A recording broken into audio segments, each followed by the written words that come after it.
Hello everyone, and today I'm going to show you how I made a pirate skull cake.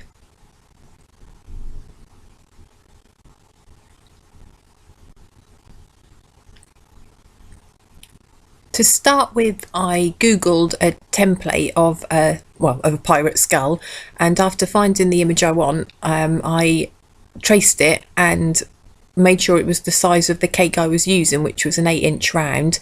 I then cut out the outline of both the skull and the crossbones coming from the side. And once you've done that, you can start work on your cake. Now I've cooked a red velvet cake here, and I'm just leveling it and putting in some buttercream to sandwich them both together, but you can use whatever cake flavour you wish. And once you've sandwiched them together, you take your main skull template, place that on the top, and carefully cut around the edges. And this will give you the shape of the skull. Pull away the excess pieces. Okay, so with the basic shape of the skull cut out and complete, I rounded off some of the edges just to give it a little bit of a more of a domed effect.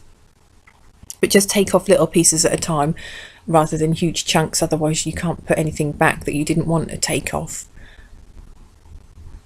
And then I cut out the eyes and nose socket and place that back over the cake and carefully cut those little pieces out. They need to be fairly deep as they are the sockets, so take them away. Keep all the little scraps so you can use them later for cake pops. And then the nose.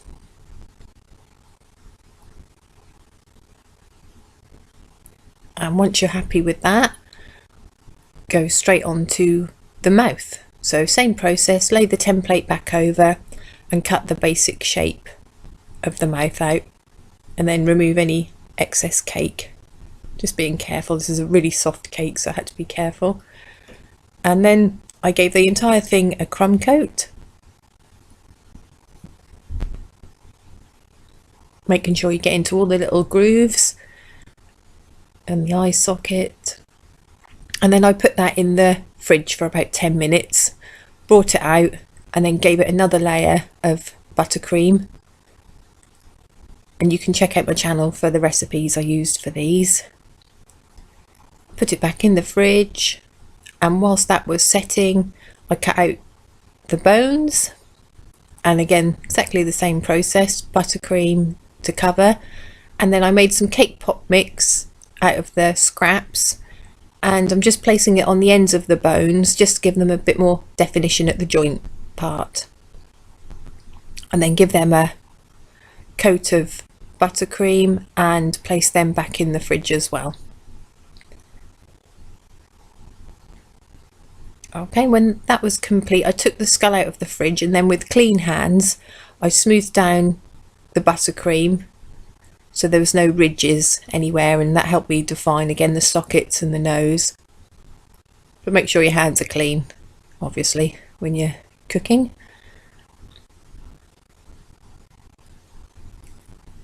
And once that was done, I placed that to one side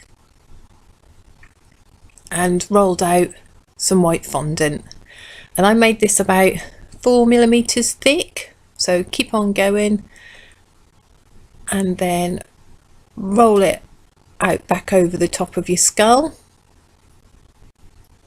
And then it's time to smooth down the fondant into all the sockets, the nose socket, the mouth socket, and smooth it down the edges of the skull cake, pulling out any pleats and pushing down the fondant as you go.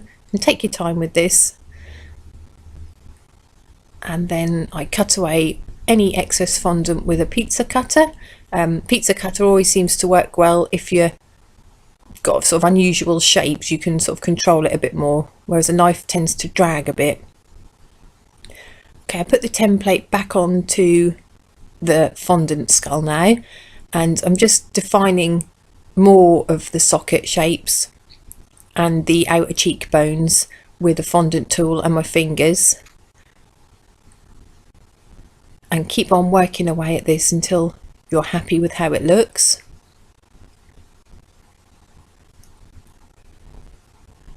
try not to press too hard, as you don't want to break through the fondant to the buttercream and cake. But the more detail you put in, the better it'll look. So keep going with that. I then used a separate tool which was a little sharper, and I put in some crease lines and sort of scratches and cracks onto the skull to give it a bit more definition and shape, and some grooves around the mouth area. And then I set to work on the teeth. I just broke off tiny bits of white fondant and put them in position as to where the teeth would go. Now, I think in hindsight I would have made the teeth a little larger into the mouth, but I mean it works fine. But I think, you know, you can always make improvements to your work, and I think that's what I would do, and perhaps even make little socket holes to push them into, but you know, it still looks good. And then I used the tool just to ding them up a little bit, because I imagine a pirate wouldn't have perfect pearly whites. And again with the bottom row, and just make them larger in the middle and then smaller towards the outside. And then it's time to do some of the shading, which brings it, well, I don't know if you can bring a skull to life, but it makes it more detailed again. So take your brush and some edible black food dust and get painting into all those nooks and crannies, and smooth it out with your finger as well, just to make it sort of spread out and make it look a little older and dirtier. And then have a more concentrated dust in the socket of the eye and the socket of the nose and mouth as well, as this will be deeper than the other parts. So this is just where the teeth sort of pop out once you put the black dust in between each of those.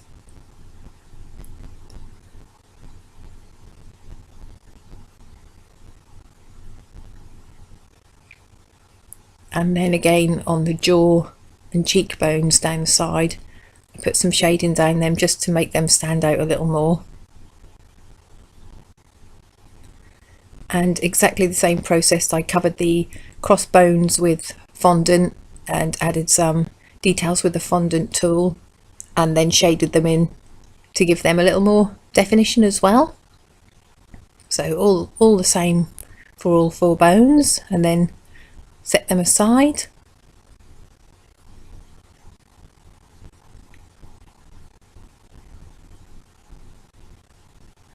And the next part is to work on the red bandana.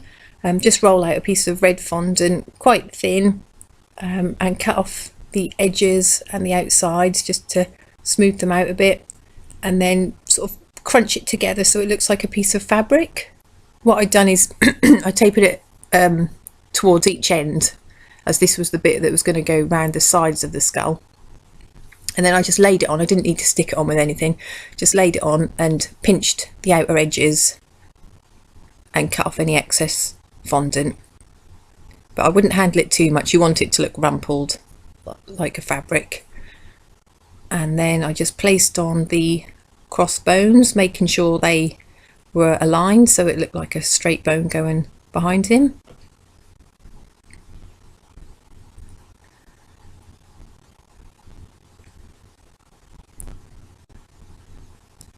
And then it was time to do the wavy parts of the bandana. So I cut out two wiggly sort of teardrop looking shapes out of red fondant, and placed on a round piece of fondant for the knot, and then scrumped up the little wiggly red bits of fondant for the dangly bits at the side of the bandana. And I gave that some texture with the fondant tool, sort of concentrating on where it would pucker while it was being knotted. And then when that was done, I just done a little extra shading on the bandana as well, just to give that a bit of dimension. And keep going until you're happy with how it looks.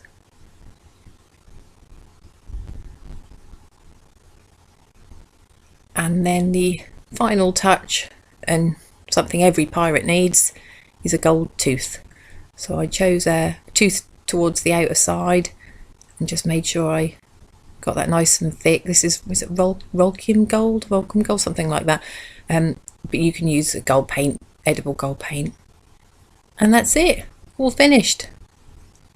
And then just scattered some chocolate coins around the outside. I hope you liked it and give it a go. I really enjoyed making this one. It was for a Halloween party, but a birthday party would be great. So please give it a go and subscribe. Thanks for watching. Bye.